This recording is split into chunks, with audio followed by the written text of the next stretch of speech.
Shalom saudara-saudari. Bertemu lagi kita di dalam Rhapsody of Reality. Ajaran Pastor Chris hari ini bertajuk Bukalah hatimu kepada kebenaran.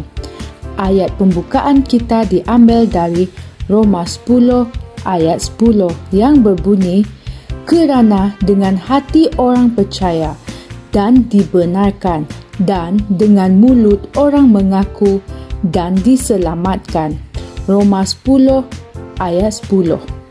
Saudara-saudari, dalam Yohanes 7 ayat 2 hingga 5, kita boleh membaca tentang ketidakpercayaan dan penentangan saudara-saudara Yesus terhadap dia semasa perayaan Pondok Daun. Mereka berkata, "Pergilah ke mana pengikut-pengikutmu dapat melihat mujizat-mujizatmu."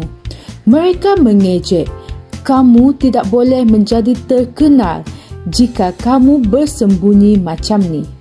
Sekiranya kamu dapat melakukan perkara-perkara yang menakjubkan, maka buktikanlah kepada dunia." Baca Yohanes 7 ayat 3 hingga 4.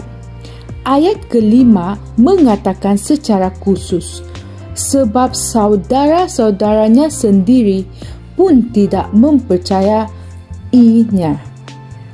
Saudara-saudaranya pasti pernah mendengar daripada ibu mereka tentang kelahiran Yesus yang ajaib itu dan kisah-kisah mengenai zaman kanak-kanaknya yang menakjubkan.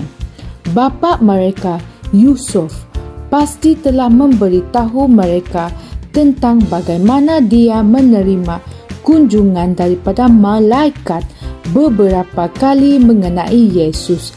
Namun, mereka tidak percaya kepada Yesus. Hal ini memberitahu kita sesuatu. Mempercayai adalah dengan hati. Kamu memilih untuk percaya dan kamu memilih untuk mengeraskan hatimu. Ayat Injil tema kami berkata, kerana dengan hati orang percaya dan dibenarkan. Bukalah hatimu kepada kebenaran Tuhan. Ada begitu banyak perkara yang didedahkan kepada kita dalam kitab suci mengenai keilahian Yesus dan tentang keselamatan di dalam namanya. Terimalah realiti ini. Haleluya. Saudara-saudari, keinginan Tuhan adalah agar kita dipenuhi dengan pengetahuan tentang kehendak-Nya untuk mengetahui kebenarannya dan hidup dengan sewajarnya. Itulah sebabnya kita boleh menemui doa roh melalui Rasul Paulus untuk anak-anak Tuhan dalam Kolose 1 ayat 9 hingga 10 yang berbunyi, sebab itu sejak dari hari kami mendengarnya, kami tidak berhenti-henti berdoa dan membuat permintaan yang khusus untuk kamu, meminta agar kamu dipenuhi dengan pengetahuan yang penuh, mendalam dan jelas tentang kehendak-Nya dalam segala kebijaksanaan rohani, dalam pemahaman yang menyeluruh tentang segala cara dan tujuan Allah, dan dalam pengertian dan penilaian perkara-perkara rohani. Haleluya.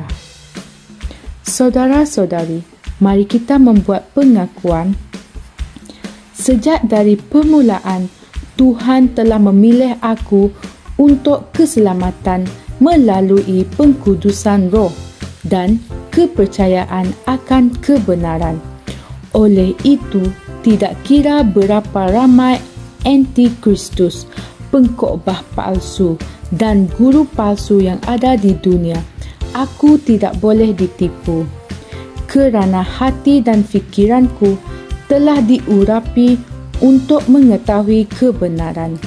Aku mempunyai pengertian yang mendalam tentang misteri dan rahsia kerajaan Maha Mulia Tuhan. Haleluya. Renungan tambahan kita diambil dari 1 Timotius 4 ayat 1 hingga 2 dan 2 Tesalonika 2 ayat 11 hingga 13. Sekian perkongsian saya pada hari ini, sehingga kita bertemu lagi pada hari yang lain. Kami percaya saudara-saudari semua telah diberkati dengan perkongsian firman dari Rhapsody Reality. Bagi sesiapa yang ingin menjadikan Yesus Kristus sebagai Tuhan dalam kehidupanmu, kamu boleh mengucapkan doa ini bersama dengan saya. Ya Tuhan Allah, aku mempercayai Yesus Kristus, Anak Allah yang hidup dengan sepenuh hatiku. Aku percaya Dia telah mati untukku dan Allah telah membangkitkan Dia dari kematian. Aku percaya Dia hidup hari ini. Aku mengaku dengan mulutku bahwa Yesus Kristus adalah Tuhan dalam hidupku mulai dari hari ini. Melalui Dia dan di dalam nama-Nya, aku mempunyai kehidupan yang kekal. Aku telah dilahirkan semula. Terima kasih Allah kerana menyelamatkan jiwaku. Aku sekarang adalah anak Allah. Haleluya. Tahniah. Sekarang kamu telah menjadi anak Allah. Untuk apa-apa sebarang pertanyaan atau untuk mendapatkan lebih banyak maklumat mengenai bagaimana untuk bertumbuh sebagai seorang Kristian, anda semua boleh hantar mesej di akaun Facebook kami atau email kami di tni.msia@gmail.com. Sekali lagi, tni.msia@gmail.com. Tuhan berkati anda semua.